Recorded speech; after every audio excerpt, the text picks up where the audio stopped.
AP Amaravati నిర్మాణంలో కీలక అడుగు పడింది. పెండింగ్లో ఉన్న 2 ప్రాజెక్టులకు కేంద్రం ఆమోదం తెలిపింది. 15% వృద్ధి లక్ష్యంగా ప్రణాళికలు రూపొందించాలని అధికారులను ఆదేశించారు ఏపీ సీఎం చంద్రబాబు. అప్పు తీర్చలేదని కుప్పంలో ఒక మహిళను చెట్టుకు కట్టేసి కొట్టిన ఘటనను ప్రతిపక్ష పార్టీల నేతలు తీవ్రంగా ఖండించారు. కూటమి ప్రభుత్వ పాలనకు ఈ అమానుష ఘటన నిదర్శనమని ఆరోపించారు మాజీ సీఎం వైఎస్ జగన్.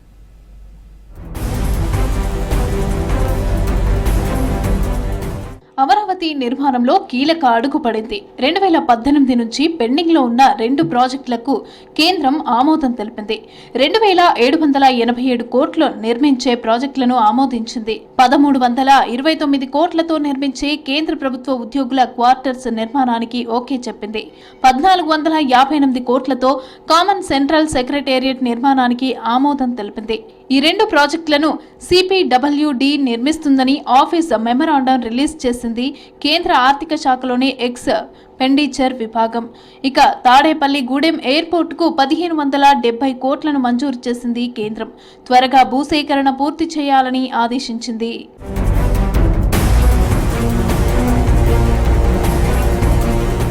15% వృద్ధి లక్ష్యంగా ప్రణాళికలు రూపొందించాలని అధికారులను ఆదేశించారు ఏపీ సీఎం చంద్రబాబు. అభివృద్ధి ప్రణాళికపై బాబు సమీక్ష నిర్వహించారు.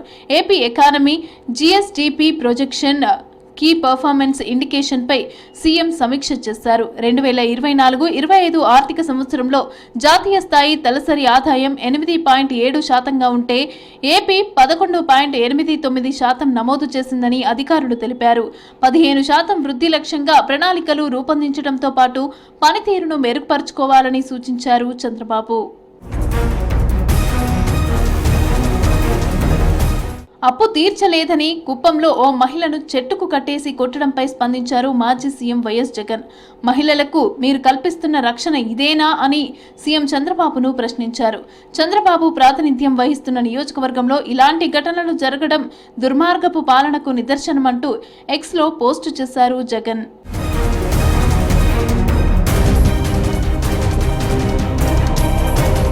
ఓ మహిళను చెట్టుకు కట్టేసి దాడి చేయడం అమానుషమని అన్నారు ఏపీ పీసీసీ చీఫ్ షర్మిల.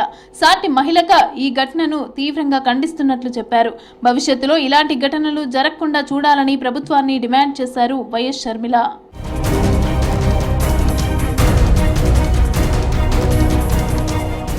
రాష్ట్రంలో మహిళలకు రక్షణ లేకుండా పోయిందని ఆరోపించారు మాజీ మంత్రి రోజా.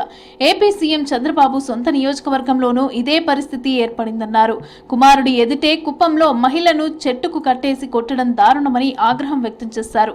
బాధితురాలితో వీడియో కాల్లో మాట్లాడటం హోంమంత్రి అహంకారానికి నిదర్శనమని ఆగ్రహం వ్యక్తం చేశారు రోజా. పల్నాడు జిల్లా సత్తెనపల్లిలోని రెంటపాళ్లలో జగన్ రేపు పర్యటించనున్నట్లు మాజీ మంత్రి విడుదల రజనీ తెలిపారు.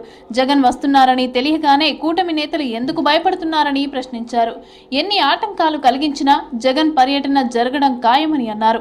ఆత్మహత్య చేసుకున్న లక్ష్మీనారాయణ కుటుంబాన్ని జగన్ పరామర్శించనున్నట్లు చెప్పారు విడుదల రజనీ.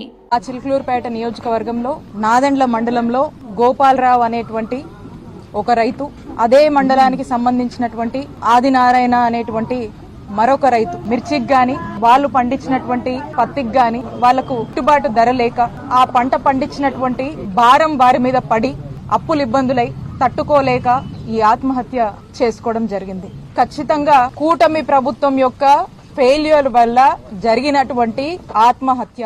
జూన్ 21న విశాఖలో జరిగే యోగాంధ్ర 2025 కార్యక్రమానికి ప్రధాని నరేంద్ర మోదీ హాజరు కానున్నారు. దీంతో ఏపీ ప్రభుత్వం పటిష్ట భద్రతా ఏర్పాట్లు చేస్తోంది. ఇవాల్టి నుంచి 21 వరకు ఆర్కే బీచ్ ప్రాంతంలోని 5 కిలోమీటర్ల పరిధిలో డ్రోన్ల ఎగురవేత పైన నిషేధం విధించారు. ఈ ప్రాంతంలో అత్యవసర వాహనాలకు మాత్రమే అనుమతి ఇస్తున్నారు. 21న విశాఖలో నిర్వహించే యోగా కార్యక్రమంలో ఒకేసారి 5 లక్షల మంది పాల్గొనేలాగా ప్రభుత్వం ఏర్పాట్లు చేస్తోంది.